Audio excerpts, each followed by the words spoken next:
We've been clearing out these greenhouses over the last couple of weeks because they only had tomato plants in, and they've all basically finished. Apart from a few we've got in a couple of other greenhouses. We'll be getting round to clearing those out quite soon though. But we cleared out one of the other big ones, same size as this, because we're going to put brassicas in that. And we've been growing some in pots. And as they've grown, we've gradually moved them on into larger pots, sinking them deeper at the same time, so we get more stable, stronger plants. And this cabbage, the Savoy cabbage, has now got to quite a good size. But we've also got some cauliflowers. And we've not had a lot of luck with cauliflowers this year, to be fair. But these are quite good sized plants. So now we've cleared that greenhouse, dug it over, and then added extra nutrients to it as well. Today we can get these put in and see if we can grow them successfully over at colder months, but still under shelter of that greenhouse. The biggest problem I have with cauliflowers is they start to split open because of extreme weather changes and inconsistent watering. If they're outside, you haven't really got any control over how much they get watered.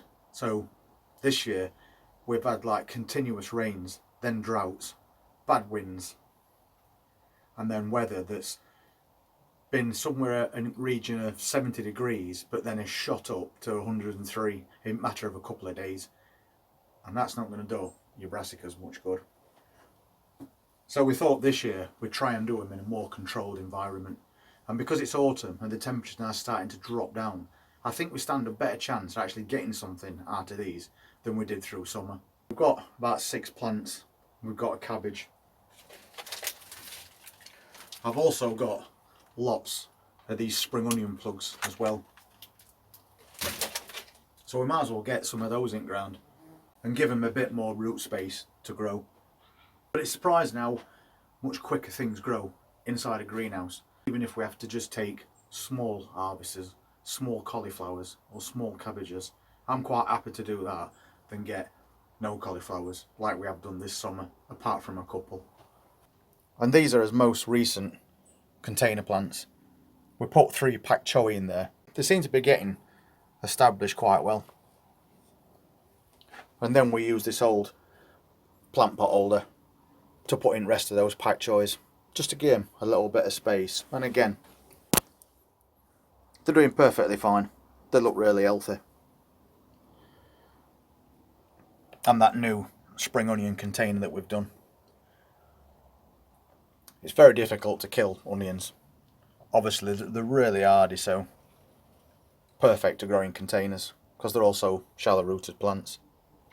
And then we had that garlic container.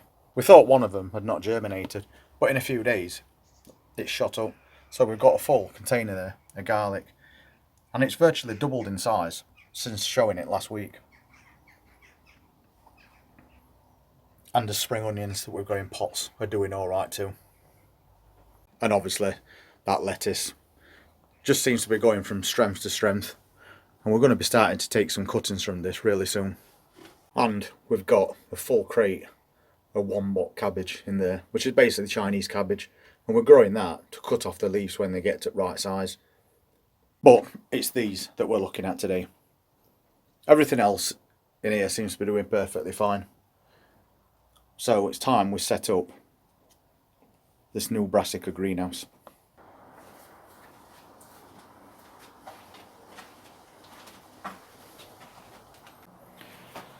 So we're pretty much set up in this greenhouse. As I said, it's all been dug. We've added some extra fertiliser to the soil as well, just to give it a nutritional boost for when these plants go in. So we're going to put the cauliflowers down this side. And we've got that one Savoy cabbage at the moment, but we have got some more growing. So we'll pop that in there, and then we'll add some spring onions as well. See how we go. So we'll make sure we dig nice deep holes for these plants, so we can make them as stable as possible.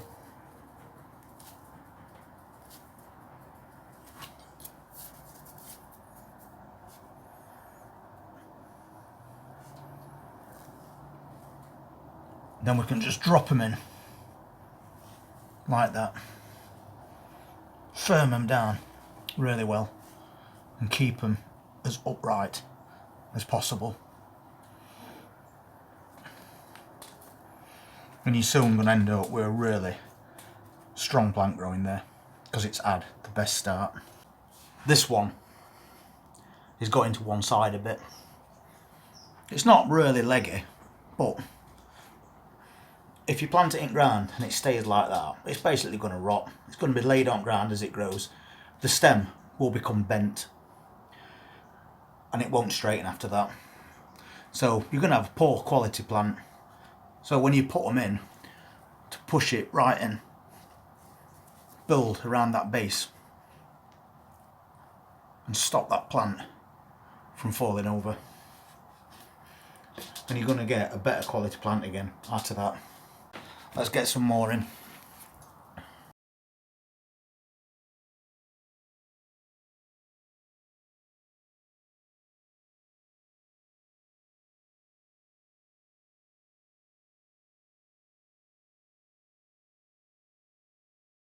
So that's all those in. Quick, easy job. Now we can get this Savoy cabbage in as well. This is in a slightly bigger pot.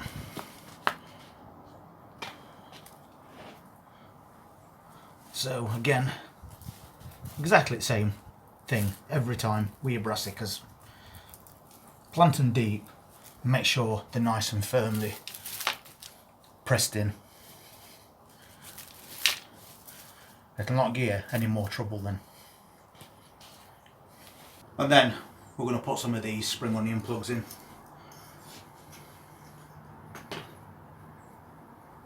They're going to need a really good water in these because this soil is very dry in this greenhouse. Since we took those plants out, the tomato plants, obviously it's not been watered. And we'll just do a few of these.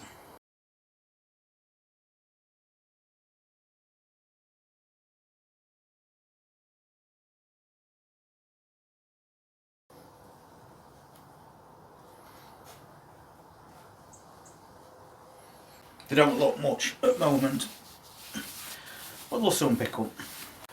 So we've got those collies in, a few spring onions. Now I'm just putting a few in for now, and then we'll stagger those sowings later on, so not everything's ready all at the same time.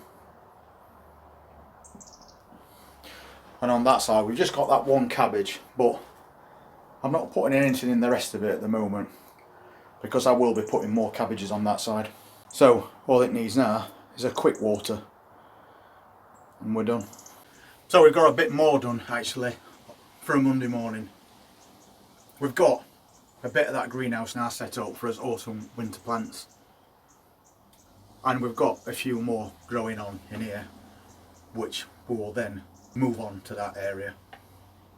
And we've put those spring onions in and we've still got loads left, because whenever I'm planting spring onions or salads I stagger those sowings and I have to leave them 3 weeks or so apart, because if everything is ready at once you're going to end up wasting things, and then you're going to have a period where nothing's ready because you've harvested it all. So staggered sowings, so many weeks apart, is the best way for me.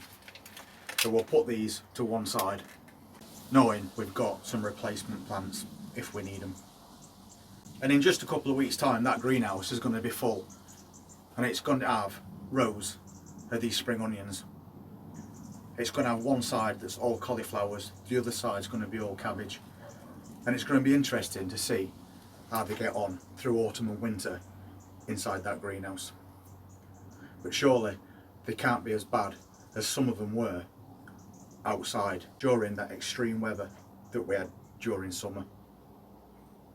Anyway, thank you very much for watching, and if you've not already subscribed to this channel, please hit that subscribe button, press that notifications bell, because we've got a lot more things that we're going to be doing between now and next spring. You take care.